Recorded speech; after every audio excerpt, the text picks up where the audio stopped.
Five, five, Good. five. Okay, we're ready. So, Hey. John, did you want me to do what we talked about, or you want to just kind of jump in yourself? No, go right ahead. Oh, well, I was wondering if maybe Sarah or Cubby could share a little bit about their experience so far, and then maybe even if you have a question, John can jot that down too. But whoever wants to start, Cubby or Sarah. Should we Sure. start, Sarah? Either one of us. Go ahead, Cubby. We both talked at once. You go first. Nah, ladies before gentlemen. Okay. Um, Sharing. I probably am a little bit more introspective, and it probably makes it a little bit more difficult to like articulate a lot of what affect the ability to hear John speak in combination with reading The Power of Now and really having the four agreements play out and coming to my mind very often. I mean, what I've actually chosen to do with that specifically is kind of pick one agreement at a time and focus on it Mm-hmm. pretty much exclusively for, at least a month or two, Mm-hmm. and really incorporating that into my way of my awareness and my thinking. And what I've actually chosen to focus on has been, make your word impeccable. And I can't really even say how much and how timely all of this, and specifically having that as a focus for my, my choices about my thinking and my behavior as a result of my thinking, has really helped me through just kind of a series of life situations that I would not necessarily have. I don't panic easily, and that comes from having had life experiences that I've had to respond to and figure out that panicking didn't ever help. Mm-hmm. But I hadn't been as self-aware maybe in the last decade, Mm-hmm. and really connected to my experiences and thinking about and really living in the moment with those decisions, and then being able to kind of figure out what I like or don't like about how I, what I want to continue or don't want to continue, about how I respond to or interact with opportunities to make decisions. Mm-hmm. And I have to say that the thing that you said, John, about the real timeline that it takes to make a change in your neurobiology has made it a lot easier to just kind of go with the change and not overthink it, not get worried about it, not think this is really hard, why is it taking this long? It's really, it kind of calmed that voice and that noise. Mm-hmm. And it's been really nice. It's been good. Can you do me a favor here and educate me? Mm-hmm. What do you think it means to be impeccable with your word? Educate me. Okay, well, when I was reading the Four Agreements, I think because I came in with an expectation that, immediately I interpreted that as being like, someone who keeps their promises and thinks about what they promise people in order to be able to keep that. That was what I expected to have come from, reading that chapter. Mm-hmm. But what I took away from it was that it's not, it does have to do with keeping your promises, and in order to keep them, you have to think about if their promises worth making to other people, but it's a lot more than that. It has to do with, whether you say positive things or negative things to people, whether you say positive or negative things about your opportunities. To really think about what you say in a way that you own it, that you're not glib with what you say, that you're not, to not be that I'm not negative with what I say, that I'm not, sloppy with what I say, and it's not in a way that's cumbersome. I don't feel encumbered by this at all. Mm-hmm. It's given me the ability to really own what I say, and that kind of transfers back into what I really think about something, and if I really want to be spending my time this way, if I really want to put this much effort into a friendship that maybe is more toxic than it is helpful or good for me. It's translated into a pushback from thinking about what I'm saying to figuring out what my real drivers are and if I like the decisions I'm making or doing what I want to do. Good, good. So let's just jump off from there a little bit, because there's two things that I think that people need to understand about being impeccable with your word. One of the sayings in the Tao Te Ching, which was written 3,000 years ago, is a verse that says, those that say don't know, and those that know don't say. And I find that little verse right there to be exceptionally good at being about impeccable with your word. Because a lot of people out there, and we can put just easily politicians into this, that they say a lot of things because they're trying to catch a lot of fish. But in reality, if you really do know something, do you have to prove it? And if you have to prove it, what story do you have hiding back there that you have to be congruent with? So there's the first thing. Those that know, or those that say, don't know. And those that know. I like that. Say. Okay? So there's the first one. And then, we're coming up on Easter, so we can go to a Christian Jewish thing if we want here. But, in Christianity, in the Christian books, there are, basically four chapters: Matthew, Mark, Luke, and John. And those were picked because of the Emperor Constantine in the Eastern Roman Empire got tired of the squabbling and just said, okay, these books sound like they're saying the same thing, so these are the ones we're going to use. So the other 8 disciples, their books were lost to history. And that's true until 1948. And in 1948, the book of St. Thomas was found in Egypt, in one of the monasteries in the desert. And in that, because it hasn't been rewritten for thousands of years, there's much more direct conversations between the rabbi and his disciples. And one of those questions, and St. Thomas was the one that says, I'm not going to believe anything until I can see the holes in his hand, okay? Doubting Thomas. And there was a conversation between the rabbi and Thomas, and the rabbi, or Thomas came up to the rabbi and said, you said that there is no heaven above us, and you said there is no hell below us. You said that the kingdom of heaven, peace, joy, nirvana, is inside of us. And the Christ said, yes, that's true. And he said, okay, great. How do we get there? Now, you got to remember that the rabbi spoke in Aramaic. Okay, Hebrew was like Latin in the church. So you spoke Hebrew in the church, but you spoke Aramaic on the street. And he told in Aramaic, he told Thomas, he said, listen, there's 2 things that you must do for you to get to that place of peace, joy, happiness inside. The first one, you must be impeccable with your word. And when he said it, impeccable in Aramaic meant, and we talked about this before, giving people a little bit of a GPS of where you're at. If you're feeling sad that day, then tell them, I'm feeling a little sad today. If you're feeling a little excited, you're feeling a little excited. Now, in our culture, people immediately want to pick up on that and either help you, like, oh, you're sad, let me give you a hug. You can go, no, I'm just giving you a little GPS of where I'm at. That's it. If I need your help, I will ask for it. We have to go back on that one to something that babies do. Now think about this. A baby does not have any power. If you leave it alone, it'll die. Okay? So when a baby cries out, what is it telling? There's 2 messages. What is the message that it's sending out to the caretaker? Well, basically, I'm distressed. I need cuddling, I'm cold, I'm hungry, I'm whatever. But it's sending out a message of what it's experiencing. But the second message is, I am validating that I am under distress. It's validating its experience. And that's what we're doing when we give people a little GPS of what we're experiencing. So if you say, I'm pretty happy today, or I'm a little sad today, or I'm a little, overwhelmed today.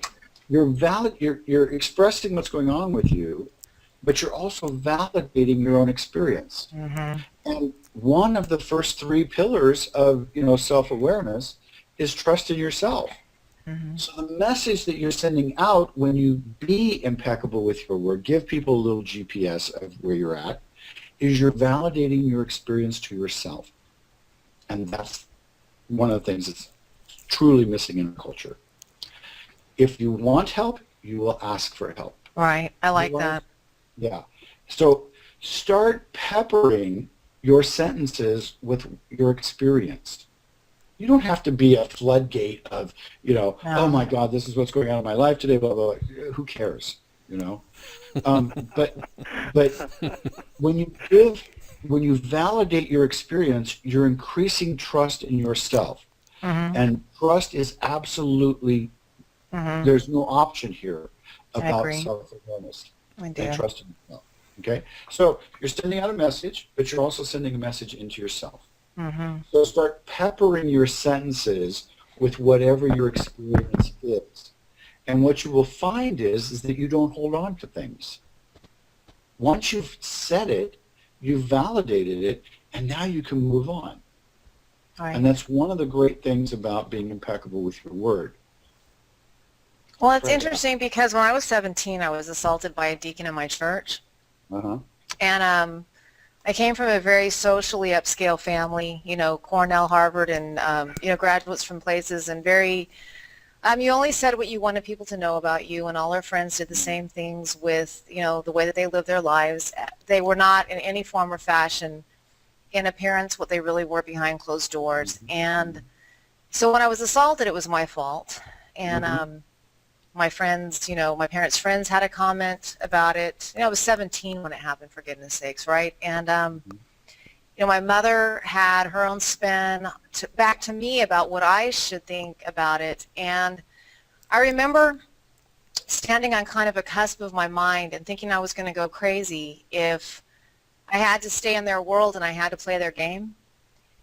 And so there was a point in time, and I remember the exact day and where I was standing, where I decided, if nothing else, the only place that I could stay sane from was from an honest position.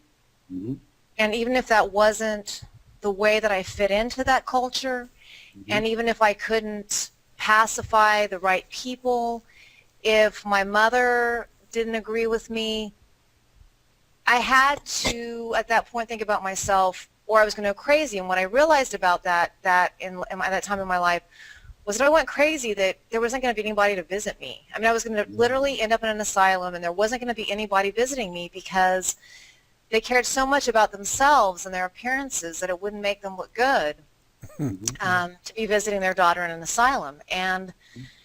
But I remember that point, and I think what I like so much about the 4 agreements and about this time with this particular group is that it's brought me back to a place after years of having kids and being divorced and, kind of having life happen and becoming a little bit more, I guess, passive to what I thought was so critical back then, which is what you're saying. If you're not wanting to talk to someone, and I learned that about my family, my family's friends, they would try to get all in your business, but they only wanted to hear what they wanted to hear. And I remember saying, I don't want to talk. I appreciate your concern, but the last thing I need is to have to talk to you. And as raw as that sounded at the time, I probably saved my life, just making the choices in my interest instead of in appearance, in the interest of appearance for the sake of whoever wasn't going to visit me at an asylum anyway. You know what I'm saying? Right. Exactly. The thing is that in those kinds of cultures, in our cultures overall too, is that we care more about what other people think and say than what we think and say about ourselves. And that's why being impeccable with your word is starting to validate your own experience. That, people can think whatever they want, and if the truth be told, 99.9999% of the time, they don't care about you because they're so consumed with their own stuff. There's a book I would highly suggest anybody read about that, okay? It's a very short book. It's only like about 80 pages, okay? It's a very old book. And the book is titled, I love this, It's None of My Business What You Think About Me.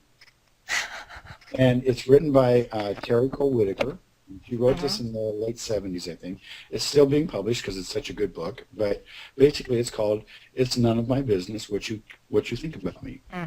And she writes very much like in the Four Agreements about how these things come about where we do care about what people think about us, and we're completely thrown into distortions about what life is really all about. So it's a great book. I highly recommend it. And that's just that's to start untangling us from caring what other people are about. Now, we've got to take into account some stuff here about evolution. And I know this sounds bizarre, but you've got to think about where that need for what everybody else thinks about comes from. Now, if you go back 200,000 years, okay, a lone wolf on the prairie not going to last very long because they're just not going to be able to hunt. They're not going to be able to survive. They need a pack. Primates are the same thing. We learned a long time ago that we're safer in a group, but what do you have to give up to be part of that group? And that's where this comes in about thinking it's more important what other people think of me than what I think of myself. And that got overdone. So now we have to take it back and start reaffirming who we are and what our experience is. And we're open to that there could be distortions. There could be. I'm willing to hear if you perceive something another way. But I'm still going to validate what my experience was. Because Einstein said, truth is relative. Truth is relative. Meaning, whatever your experience was your, or is your truth. If we both have an apple, and it's the first time our brain has ever experienced an apple. You pick yours off the tree. I pick mine out of a barrel that's been sitting in a warehouse for the last year, okay? We both bite into the apple at the same time. We've never had an apple before, okay? Yours, sweet, crunchy, rich, right off the tree, fresh. Mine, mealy, soggy, not so great, kind of tastes weird in my mouth, okay? But because it was the first time, function of the brain, every experience after that is going to be compared to that. So every time you have a million apples after that, you're going to compare it to that crisp apple. Mine, I've already set myself up negatively that every apple, even if it's right off the tree, is going to be compared to that first apple. Our experience is our truth. We can be open to what may be different because we maybe had a bad apple, okay? And we probably had many bad apples. But let's think of the implications here. If you were raised in a community or a family that had distortions, and you learned to cope with those bad apple distortions, what do you think is going to happen in your future relationships? Just like you had an apple, what if your first experience with intimacy in a family is not good? It's a bad apple. What do you think you're going to be predisposed to do in all future relationships? It has huge implications. That's why in Christian, Muslim, Jewish, there's a saying, sins or distortions of the fathers passed down to the sons 7 generations. Now, I'm getting close to 60 years old, okay? If a normal lifespan is around 50 years old, that means that I'm dealing with distortions that happened in my family from the 1650s and later. I don't even know the stories anymore. All I know is the coping skills. So, that's why you can't depend on the stories anymore. You have to depend on something that is genetically coded in you. This, you can have flat world thinking that we've talked about. This cannot lie. It's genetically coded into you.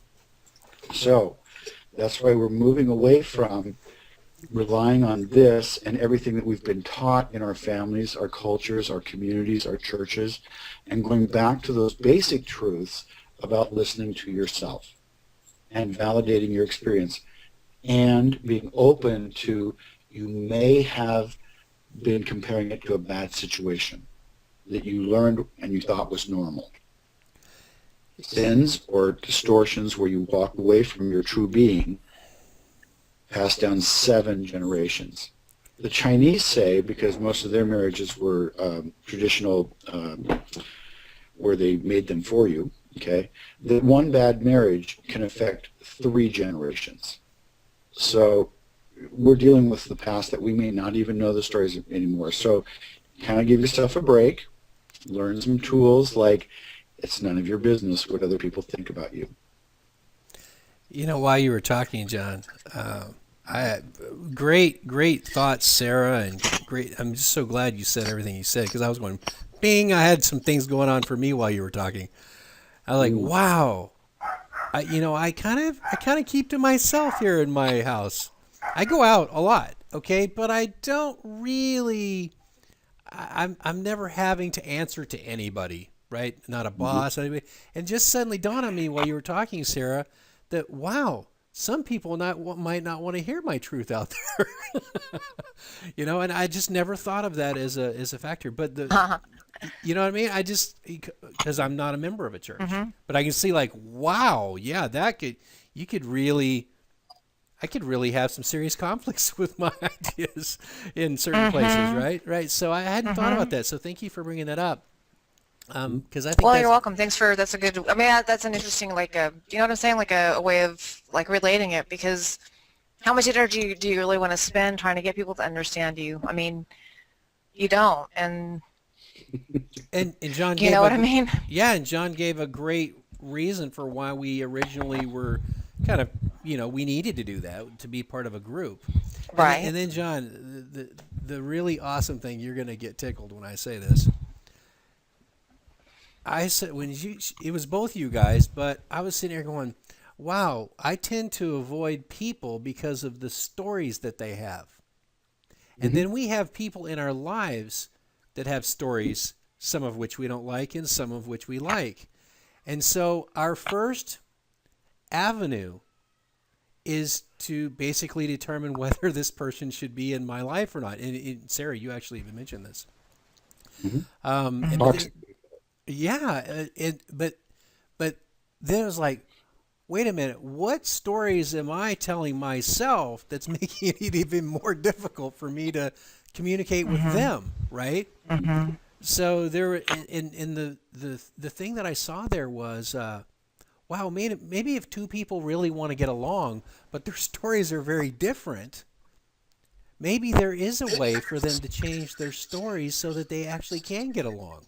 Or make because let's say they want to have a relationship together, but the stories that they have right now don't fit with your stories, and yet the 2 people actually want to work together, want to be together, but their stories are too different. Maybe they need to change their stories. And the thing is, you don't need to believe your story. You really don't need to believe it. You mean when you start a new one? When you start a new one? Yeah, you start a new one. Yeah, you don't have to believe it at all. Because this organ between your 2 ears, it doesn't care. It will go with any story that it's easy. Gosh, I've been looking for this answer for like a month. Well, longer than that, but I've been actually really trying to figure this out. Well, it's been a long time. Yeah, no, I totally get it now. And then in our last conversation, we talked about the stories. By the way, is anybody like going, huh, what do they mean by stories? Sarah or Cubby? You guys, like, I was like scratching my head a lot of times when John was saying, that's an interesting story. It may not be true, though. Well, I don't know. I mean, I guess I'm assuming that I can understand. I could be entirely off. I think what I'm taking away from when you say, my story, I think it's, it can be on 2 sides. I mean, there can really be a real story of real thoughts, real feelings, real experiences, and interpretation of things. Or in the case, I have to say with my family, I mean, I have 3 sisters that are on antidepressants because they keep telling the same story about who my family is, what our ethics are, what our history is, to the exclusion of any kind of reality, even objective reality of things that have happened that should be incorporated. Mm-hmm. So I guess your story can be fake, your story can be real. But in terms of what you all are talking about your story, I don't know specifically how what I context think you're you're putting that pointing in into. the right direction. It's those things that we've been given culturally, okay? And by what I mean culturally is it could become from your family, it could become from your church, it could become from your community, but it's just a story about how you create identity to feed your ego. To Yeah, feed your that makes a lot of sense. It does. And I travel very light with my thinking, very light. I don't settle much on anything specifically. I don't adhere to certain rules about how my life is supposed to work or what we're supposed to have for dinner. I'm very agile about life. And that's definitely one thing from just the life experience I've had, not to cling to things. Because, my father was a product of the Great Depression, and he was a very bright man. He was a surgeon. He graduated from Johns Hopkins. He was a cryptographer in World War II. He was bright, but he developed Alzheimer's at the end of his life, and the one fear he carried with him his whole life was that he was afraid of being poor because of the Depression and the experience he went through at that time in his life. And so the one thing that he had no control over when he became old and had dementia was his tendency to steal things. And the way that translated for me was that he held on too tightly to something that he was never willing to take a brave look at, that he was never willing to make peace with, that he was never willing to be honest about. And it became the one thing that he couldn't control or had control over him when he became weaker and more fragile. Absolutely. And so he had a story, but that should have been a part maybe he should have dropped or edited, Right. Well, he wouldn't allow the reality to come in that he was a bright person and that you create your prosperity, you create your wealth, you create your happiness. Yeah, he wasn't willing to allow it in. That's why the Buddha said, we don't have a problem giving. We have a problem receiving. And that's mostly everybody. We don't have a problem giving. That makes a lot of sense. It does. Yeah. So. I definitely knew, though, that one thing that he could not face became the thing that he couldn't get away from. And there's a point, my family's all older than I am. I was born to 45 and 48-year-old parents, and my sisters are in their 50s and 60s. Thing that seemed always strange to me because my grandparents were older, my aunts and uncles were older, and it seemed like about the time that they turned maybe 75, 79, in the 70s, that they didn't have any or very little agility in controlling what drove them or what motivated them or what was making them do the things they did. Right. Or say the things they said. They seemed to be driven by something like a monster they had almost kind of allowed to create itself unchecked into their psyche that they were never able to manage or master once they hit a certain age. Right. And I think that, that speaks to another thing that comes from the Tao Te Ching when it says, people are afraid to turn around and face their dragons to realize it's a pack of puppies. In my work, I don't find that people have a difficult time facing their dragons and realizing they're a pack of puppies. How scary is a pack of puppies? Okay. What I find is difficult for people is turning around. It's not about them looking at it. It's about turning around. There's so much fear about what they're going to find that it's really not a thing of what they find. They don't have a problem facing what they find. It's the turning around. And I think that's where in community we find that strength that we cross streets holding hands. You do it together. You don't do it by yourself. That's the fallacy of the American dream about pulling yourself up by your bootstraps. It doesn't work. We do it together. And that's where, you sit down with your, one of your trusted friends, trusted family members or whatever, and you say, this is a fear I've got. Can we look at that? And that's where you find, the healing happens. It's not in the looking at it, it's the turning around. And that makes a lot of sense. Yeah. Hey, I Cubby. think those two things I was just going to I ask. think of I was two. just going to ask you to go, Kevin. Boom. Yeah, Cubby, go. You heard me say Cubby right as he started talking. We never think alike, do we, No, Van? never. When I think of stories, I think of two things. This is my story, and I'm sticking to it. Mm-hmm. Mm-hmm. Mm-hmm. And this is my story. This is my song. Mm-hmm. Mm-hmm. But the truth is, every story that every person has hundreds of stories. Mm-hmm. It's just a matter of which story they want to dwell on. Mm-hmm. Okay? Mm-hmm. And if we dwell on a negative story, that's not going to make us feel great. Not You at know, all. we all have hundreds of good stories and wonderful stories and happy stories. If we're going to dwell on a story, let's pick out one of them. Okay? Mm-hmm. You know, when I think of what It's not that easy. what the past few weeks have done to me, a couple things really stand out. You know, how I can sense the things around me and sense myself, sense my arms and my legs, and sense my kitty cat, for instance. You know, and when I think about, I sense my emotions. I mean, I never thought about emotions at all, let alone having more than one. But, You know, when I look at my emotions now, you know, at any one time, if I consciously want to look at them, you know, I can pick out, 10, 15, 20 emotions that are there all at the same time, which I never thought about. Mhm. And you know, that makes you, it frees you up, Mm-hmm. you know, because you're seeing what's going on. Before it was always hidden from you. Mm-hmm. Mm-hmm. Not consciously hidden, but just because you just never looked at it before. Mm-hmm. Nobody ever taught you to, or they taught you not to look at them. Exactly. Mm-hmm. Exactly. Oh no, that's not good. Don't look that way. Mm-hmm. Mm-hmm. Mm-hmm. You know. And that goes back to our stories. Mm-hmm. Let's look at positive stories. Let's Mm-hmm. think about positive stories.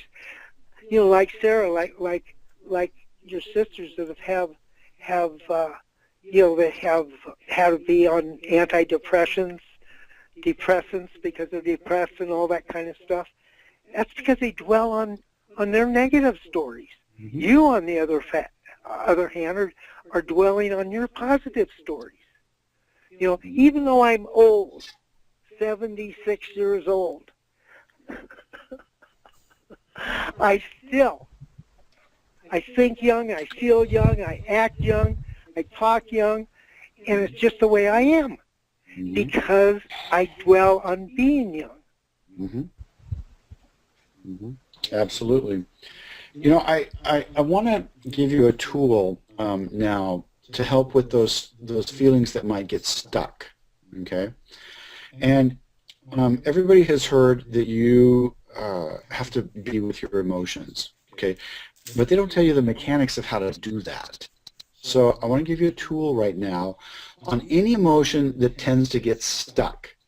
So Can you give us an here's the tool. example? Can you give us an Okay, example? let's say that you're feeling anxious, okay, or sad, okay, and you just can't get away from it. It's just like it follows you around like bad air or something, you know. Mm-hmm. So let's take somebody figure out an emotion that you might be having. Like Sarah, what's an emotion that tends to get stuck in you? I kind of get a pointless, lost emotion Okay. that I feel like getting stuck in doesn't do me any good. I mean, I do wonder how to get out of that. Exactly. Okay. And Cubby, where do you tend to get stuck with an emotion? Well, I get stuck with happy emotions. You know, I'm never worried. I never think, about something that's going to happen that's not good. You know, like when Vance called me and we started talking about getting together with ourselves, you know, that was exciting to me. My emotions are, you know, I get excited, I feel good, and I get stuck in that. And I don't mind Okay. being stuck in that. No, that's not a problem. Okay, let's just go with a negative one. You know, like anxiety or sadness or something like that. Okay, so just if you might want to write this down because it's a process. Okay, and it actually is how you be with an emotion. Now remember, every emotion must be expressed. If it's coming up into consciousness, it needs to be expressed somehow, either physically, verbally, in some form. It must be expressed. So, just physics. If you look at something, it changes it. So, here are the steps. The first thing that you have to recognize is what is the emotion. So let's pretend that it's sadness, depression. Okay, and you ask yourself, where in my body am I experiencing this? Here's why. When you're in the womb and your brain is connecting up all the neural cells, okay, imagine spaghetti. Okay, I will use me as an example. So from my central nervous system moving up into my cortex of my brain is the neuron going up for, let's say, anxiety. Okay?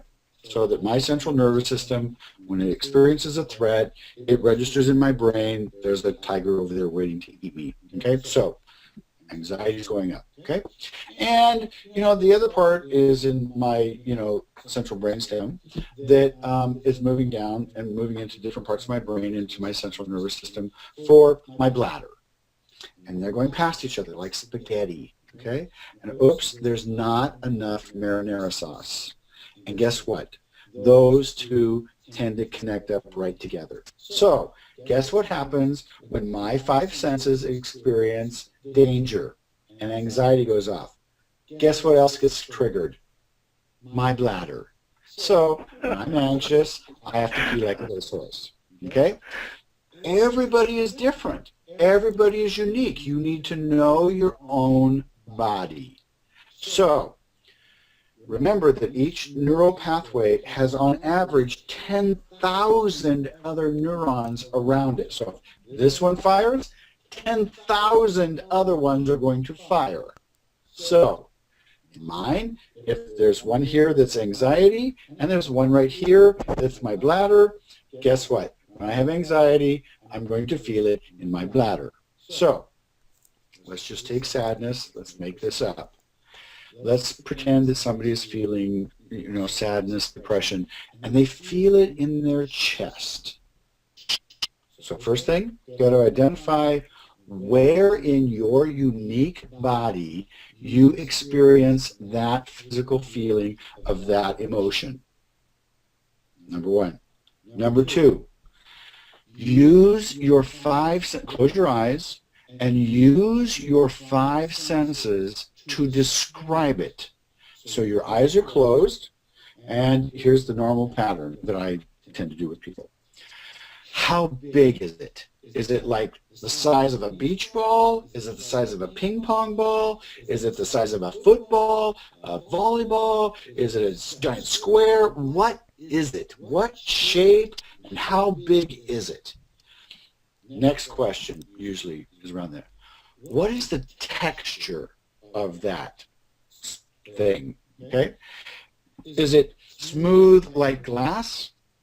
Is it prickly like broken glass? Is it ripply like an orange peel?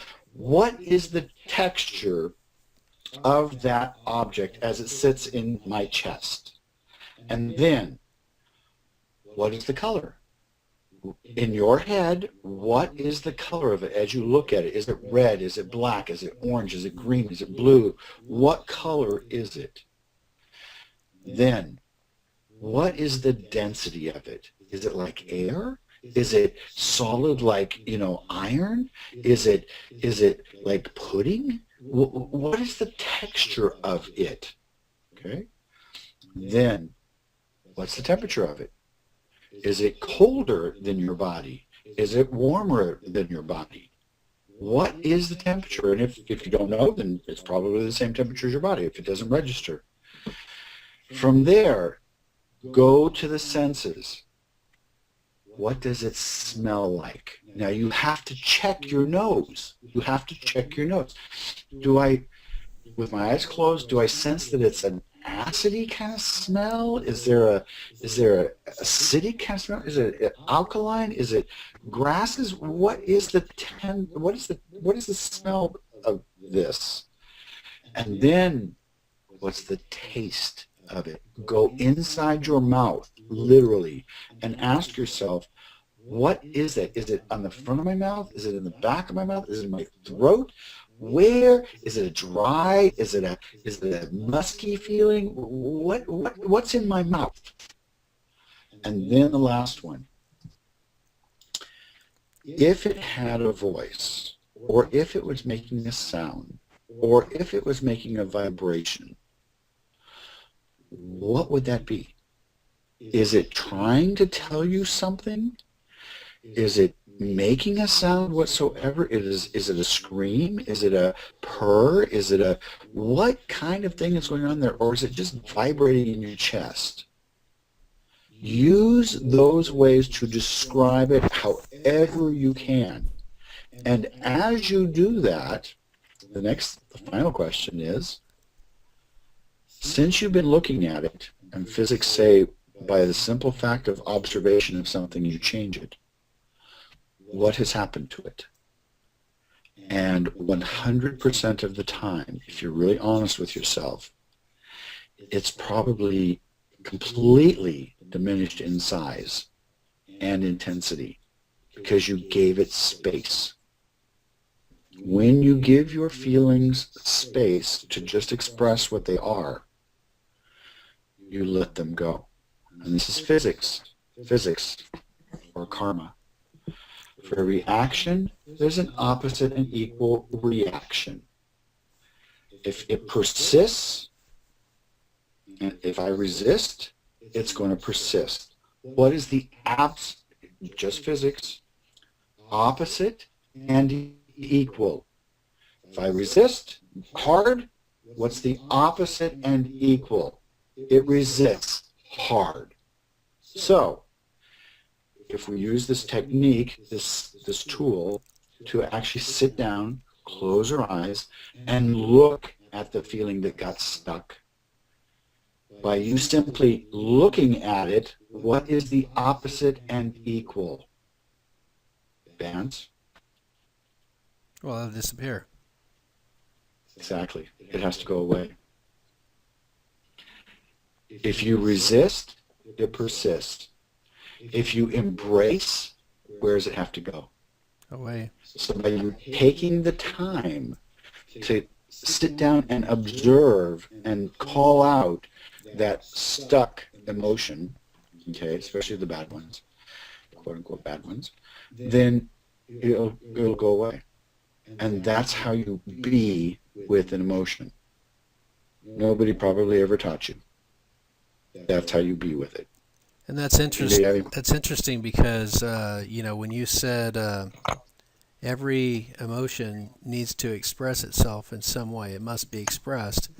It ends up manifesting as some illness in their body. Because they don't pay attention, and so it's going to manifest in some way. But by paying attention to it, it's being heard. It's being heard. It says, "Oh, I'm." Well, it's just like Sarah's family, with people on antidepressants. What's not being expressed? What's not being expressed?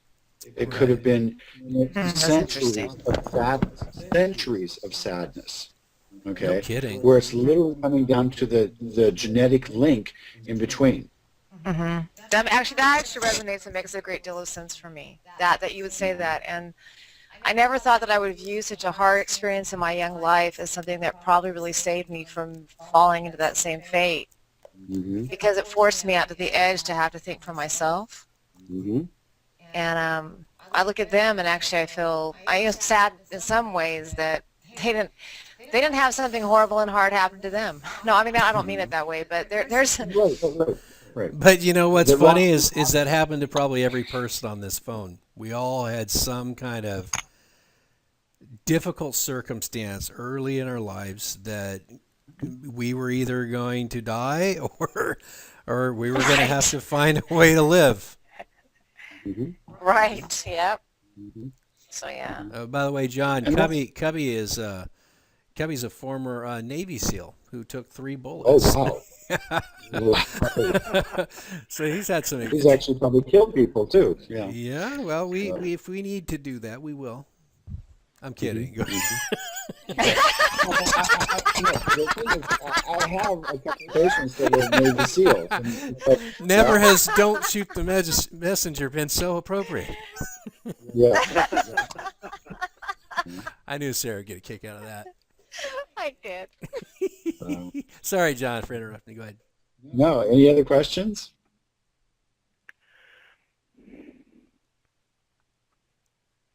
I always think No, of I them really later enjoyed what you had after to the share. call's I got a over. lot out of it. Oh yeah, Cubby says he'll think of one after the call. And I write stuff down too. I write stuff down to think about it hmm later, but I really like what you went through with emotion because I almost animated everything from my childhood. Everything was kind of animated. My feelings, the days of the week had colors. The hmm mayonnaise, I don't like putting the mustard on top of the mayonnaise because to me the mayonnaise had to feel the mustard on its head. I mean, everything was kind of animated. You know, I was kind of an unusual child, but everything was animated. I mean, I have plants and I have pets, and I kind of imbue them with a great deal of you know, character and value and validity, and I've always hmm done that. And so I'm surprised, but actually really glad that you went through that because I have never done that with emotions. I've never personified or, you know, kind of had that experience like you were describing with my emotions. So I can hmm relate to that in hmm in a different context of my life and my hmm associations, but never have I ever heard that, thought of it, and I think it's brilliant. Yeah. Well, and this is, because people never tell you how to be with an emotion, okay? So you have to step back and objectify it and go, okay, what is this animal? Okay? And describe it. Describe it in the most detail that you can possibly get to. And what happens as you do this, your brain learns to process faster. And that's really important Well, I just because your brain's just, I was gonna yeah. say I just clicked on something. I've been very proud of myself. I'm able to monitor and see all of these emotions. And you're talking about emotion getting stuck, but still, hmm pretty much any emotion we're experiencing. I notice that I have some of the same predominant emotions. I'm a very determined person. That one's always flowing. But it'd be interesting just to stop and take a look at those emotions and go, okay, because I'm curious, why am I so damn determined? hmm And so, there might be something to look at there. It's just sit there and go through that whole exercise with that. I've never done it, so. Well, John, and it's interesting that word determined, that's in the family like of motivated, those kinds of things, but that's in the distant family of fear. Hmm.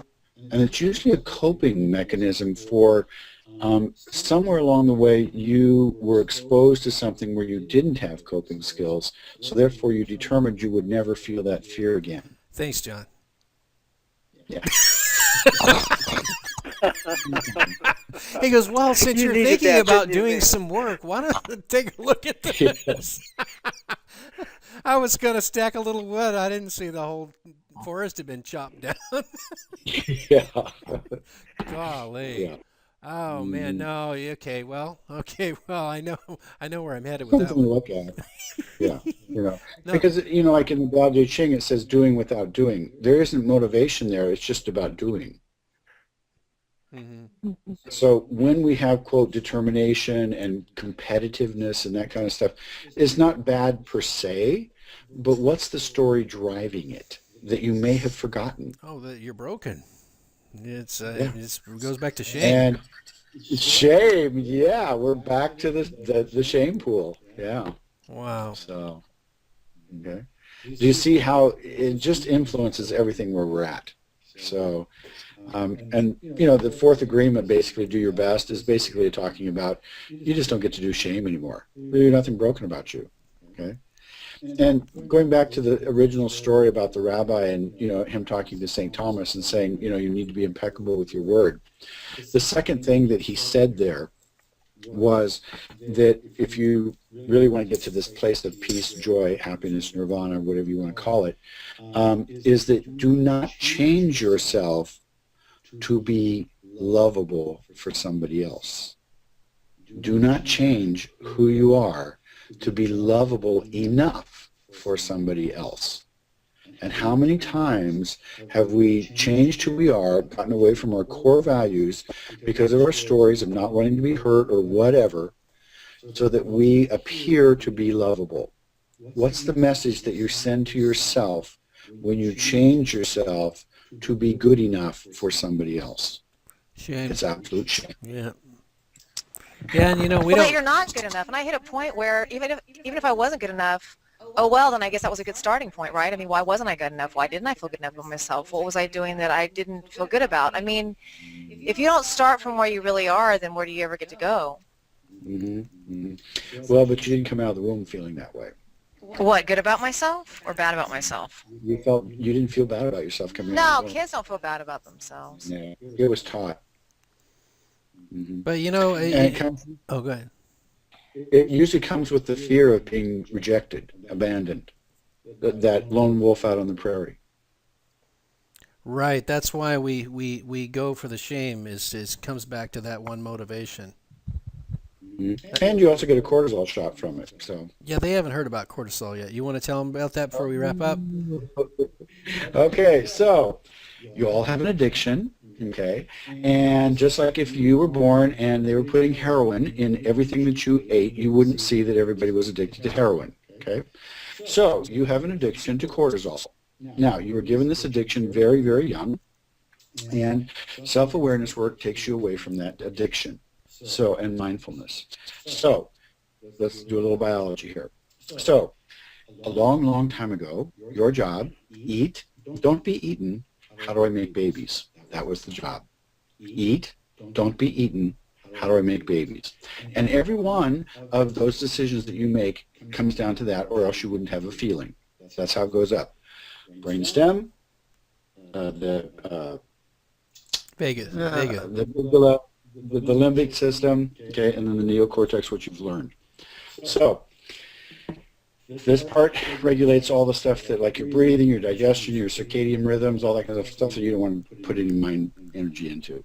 Next part is your feeling system, the limbic system, and then everything that you learned how to cope with. So, long time ago, 3 questions. Can I eat it? Will it hurt me? Can I make babies with it? That's it. You answer one of those 3 questions, and if the answer is yes, we'll go up to the limbic system, so you're having a feeling, and then you'll figure out a coping skill to get it or to save yourself from it. If it doesn't get a yes, for example, the temperature in this room, I don't even think about it because it's just normal.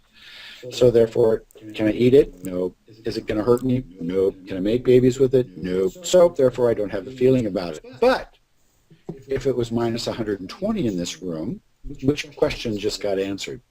Number 2. It could hurt me. Okay? So I would then have a feeling. I'm cold. I feel threatened. Now what do? Do I put on more clothes? Do I build a fire? Do I get my hell out of this room? What do I do? Okay? Coping skill. Long time ago, remember your job? Eat. Don't be eaten. Make babies. So I see tiger. Tiger's 300 pounds of teeth and claws. 190 pounds, no teeth and claws. Who's going to win that battle? The tiger. Tiger. Okay? So, he's got adrenaline. I got adrenaline. 300 pounds of teeth and claws, 190 pounds of no teeth and claws. Who's going to win that battle?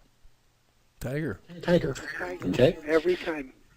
So, every time. Except, human beings have cortisol. Cortisol. Cortisol is a hormone produced in the brain, and what it does is when it perceives danger, is it goes immediately into your blood system, opens up your cells faster so that the mitochondria can use the glucose faster to get you up tree so that you aren't lunch. Only human beings have that. So, It gives me that 1 to 2 seconds before my adrenaline and his adrenaline kick in. It gives me that much space to get my body moving to get up that tree, which is the evolutionary edge. Got it? Now, what it does in that process, though, is it extends your nervous system. It takes it onto hyper alert. When it does that, the side effect is it brings your nervous system online to go into hyper alert. So instead of being here, it extends it to here. Set that aside for a second. If you were addicted to heroin and your liver and your kidneys start taking the heroin out of your bloodstream, but everything in your body was addicted to heroin, it takes your nervous system up also. Okay. What's the message that your body sends up to your brain if you're crashing from your low on heroin? We need more. We need more heroin. And what do? You try to get some. Exactly. You move your feet to go find your pusher and get more heroin so that you get your shot and you feel better again. Correct? Correct. What if the pusher is in your brain? Mm-hmm. What if the pusher is in your brain? Because remember, cortisol is produced here, and it does this too. And if you're constantly on alert because of the stories that your culture, your family, whatever gave you, you have constantly given yourself a shot of cortisol. Boom, boom, boom, boom. But when it starts to come down, but every cell is used to that level of cortisol, what does your body, like heroin, send up to your brain? We need more. Exactly. You need more. But what if your brain, that organ between your two ears, Doesn't perceive danger. No, it doesn't know the difference between what's inside and what's outside. I'll Right, prove it to right. you. Let's pretend that your favorite thing to eat in all the world is a strawberry. And I start describing midsummer strawberries right now, that big, plump, juicy, sweet, a little bit tart. What's going to happen in your mouth? Start salivating. There's no strawberries in the room. Parents, you know that if you show your kid a scary movie at age 5, who's going to be checking underneath the bed and in the closet that night? Mom and Dad. Parent. Exactly. Your brain does not know the difference between what's inside and outside. Now let's go back to the cortisol. Guess what happens when you need your cortisol shot? Well, I'm going to guess that you create some kind of situation in your mind in order for that part of your brain to produce the cortisol so you get your fix. Exactly. And then that would almost be the sole reason for the ego to exist. Exactly. Wow, I never even thought of that. So, every time that your body needs that cortisol hit, it's going to go and send a message up, send me some cortisol. And your body will click into its library of horror stories. Oh, I'm not good enough. I'm too fat. I'm too old. I'm too, fill in the blank. And the number one way to get your cortisol shot? Shame. The number one, shame. Absolute shame. So, that's why we're all addicted to cortisol. Wow, because shame just makes you feel real bad real fast. But it gives you a cortisol shot. Ah. Do you think a heroin addict feels really good about giving himself a shot of heroin? No. No. Same thing with cortisol. So as people do this work, what they find is, it's like when somebody comes into my office, I never have to tell them to stop using pot or drinking or whatever. I'm not going to set up that dynamic because they'll stop on their own. Once they start getting some traction and realizing how they give themselves a shot of cortisol, they stop getting away from it. And pretty soon what people do is they start giving themselves the culturally sanctioned shots of cortisol. 9 kids could have been killed today when their bus went off the road in Alabama. What's the key word there? Killed. Could have been. Oh, could have been. They weren't.